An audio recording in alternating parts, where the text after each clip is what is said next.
Hey, what's up YouTube? I'm Scott with My Tractor Guy and welcome to our channel. Let's talk about some pros about the SV40. For starters, let's say that the SV40 is pretty intuitive, it's easy to use, and pretty straightforward.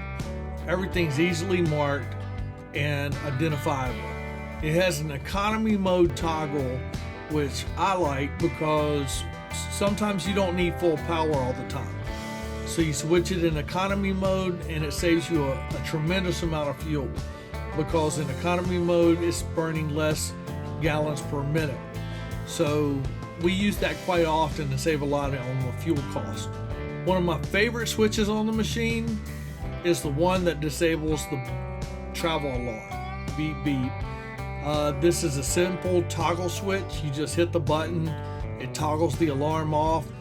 When you turn the machine off, the next time you turn it back on, it's enabled by default. But on sites where you're not required to use a travel alarm, or it's just not necessary or needed, it's a wonderful thing to be able to just turn that off and not have to listen to it all day. The SV40 is equipped with a float feature on the blade, which I absolutely love. We use that a lot when we're doing a lot of final grading and we're back dragging and kind of doing some finishing work. I love that float mode that is available just by putting the control in detent, and then we're able to float the blade and back drag, and it leaves a really good finish. One of the benefits that I like about Yanmar is that they include the quick connect adapter on the buckets as a standard feature. Many of the other product brands that I looked at prior to buying this one, they all charged additional amount of money to be able to install that same feature, and this came standard on the Yanmar. And so that's nice to be able to switch out buckets. You don't ever have to get out of the seat. You can switch from one bucket to another, or in some cases at one implement to another, without having to get out of your seat and go change anything out. So that's a real time saver, and it helps avoid a lot of hassle. The maintenance schedule on the SV40 is really easy to keep up with because it's all right there on your computer console. If you're working and you hit one of your hour marks that require you to change a filter or go through and change fluid or any of that sort of thing, a little blue light indicator light will flash on the computer screen, a little information bulb, and tell you, hey, it's time to update this or that or whatever. You don't have to do it right away. The machine will keep running, and then the next day when you come back out, before you get started, you swap out a filter, you reset the control, and you're good to go again. So it's nice to be able to not have to track the hours and look at the maintenance schedule inside of a manual and try to figure out what you're supposed to do. So that is a real beneficial feature to me, because it helps me keep track of those sort of things. One of the biggest draws to the SV40 for me at the time that I bought it was the fact that it has the same hydraulics and it has the same engine as the 50. So it comes on a lighter chassis, but has all the same power and benefits of the 50 and the Yanmar line. And so that makes it quite a good option for a non-CDL driver, because you can pull this with a 2500 and a 14,000 pound trailer all day long. Now I understand some states vary on how they regulate CDL versus non-CDL, so you're going to have to look that up on your own to find out what your situation would require. Because it has the same hydraulics and engine as a 50, we're able to run brush cutters and breakers and things of that nature that require a high flow hydraulic system and a beefy machine to be able to run those things. We're able to do that with the SV40, but we have a smaller chassis, so that allows us to get into some tighter spaces. When push comes to shove, we would have been hard pressed to find another product brand that could beat Yanmar's pricing. When we bought this machine, Yanmar was very aggressive on their pricing, and we got a tremendous deal. We paid something around $55,000 for this unit, and that included 3 buckets. So we felt that was a good bang for your buck as far as the value of the machine that we were getting. Some of the additional features that other product brands were charging additional prices for. And we were very happy with the finance team that worked with us to help us to make the best decision on what financing product would best suit our needs. Other brands offered 0% financing, whereas Yanmar did not. But while we worked with their financing team, we understood that the other brands that were offering 0% financing were tagging points at the front of the loan. So that meant that we were basically paying the interest up front. So it wasn't 0% financing, we were just paying more up front for the cost of the machine. So therefore, there was no benefit for us to ever pay it off early if we were doing 0% financing, whereas with the financing structure we have now, we can pay the loan off early and actually save interest costs. Even worse, the 0% financing prevents us from being able to write off the interest expense that we had for that year. So it artificially inflates our cost basis of the machine. So from an accounting standpoint, if we go to sell this machine later down the road, we're going to have to recapture that depreciation of the financing charges that were incorporated up front. And that's not a very good situation to be in from an accounting standpoint. So from a business perspective, it just made sense to go with the low interest rate that we were offered and to finance it up front with interest, not going for the 0% financing scheme.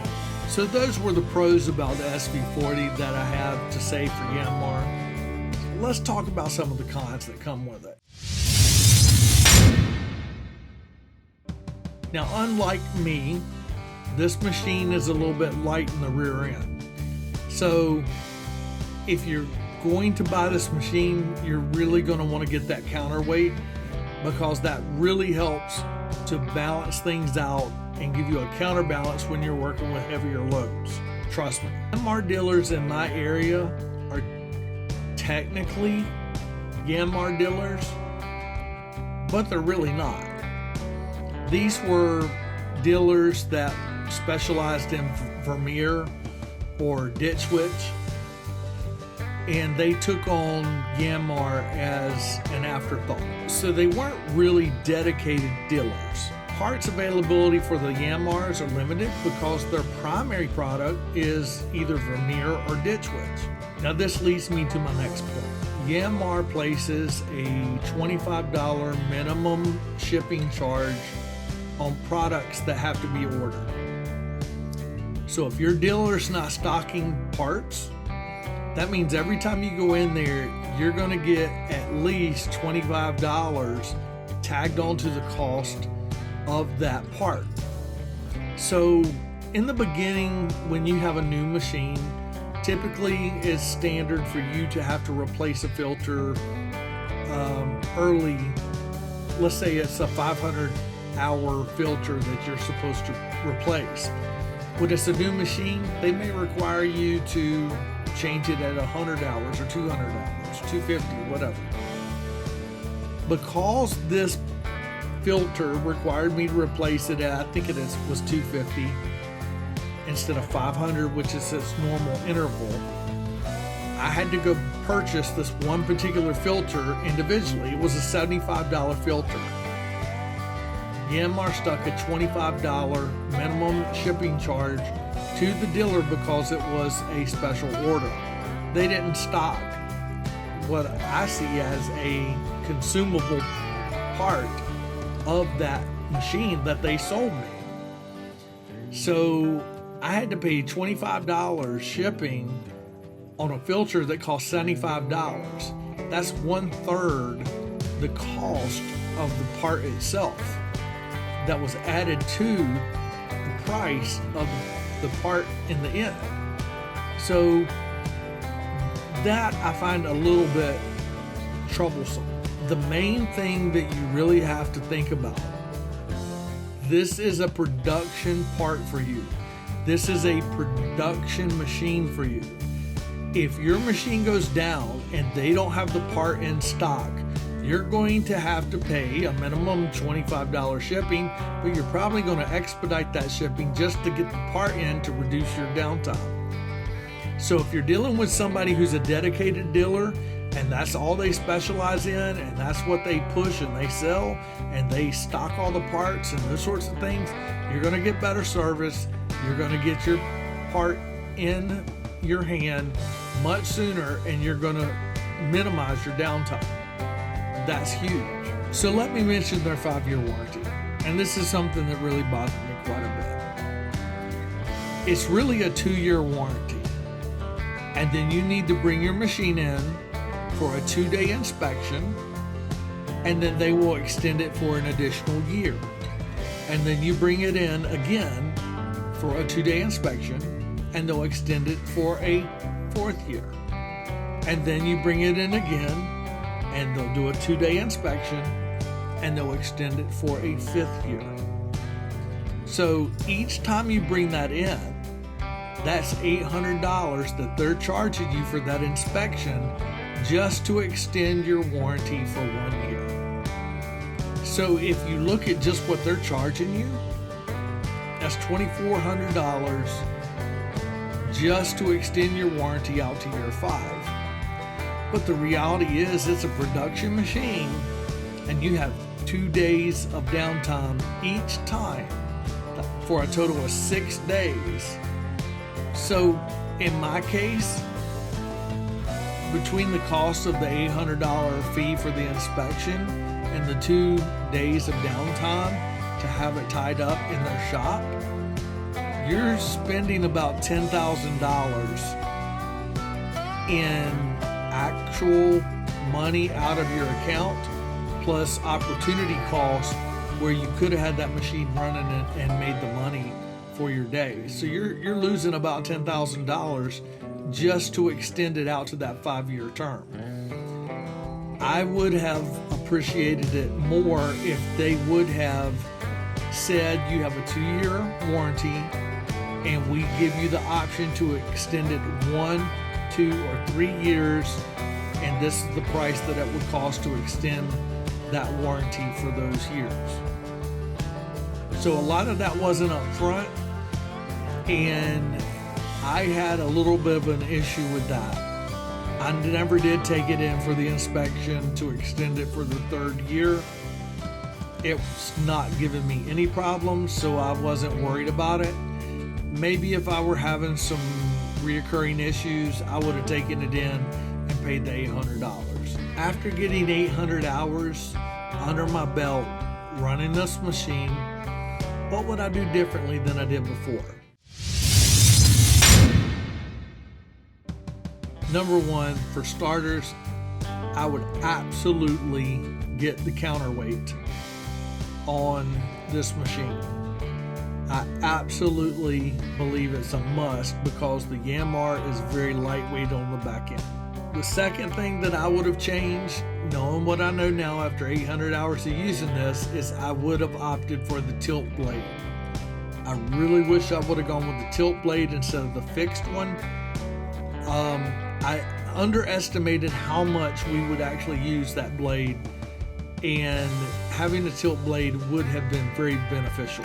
The biggest thing I would do if I had it to do all over again is I would pay a lot more attention to the dealer. The level of service and product availability is so important because this machine is producing for you daily, every day. It's working, and if it's not working, you're not working. You're sitting at home. You're not going to go out there and dig it with a shovel. So if this machine's down, you're down. One of the things I have to emphasize is that in our area, hands down, Carolina Cat rules when it comes to product availability and service.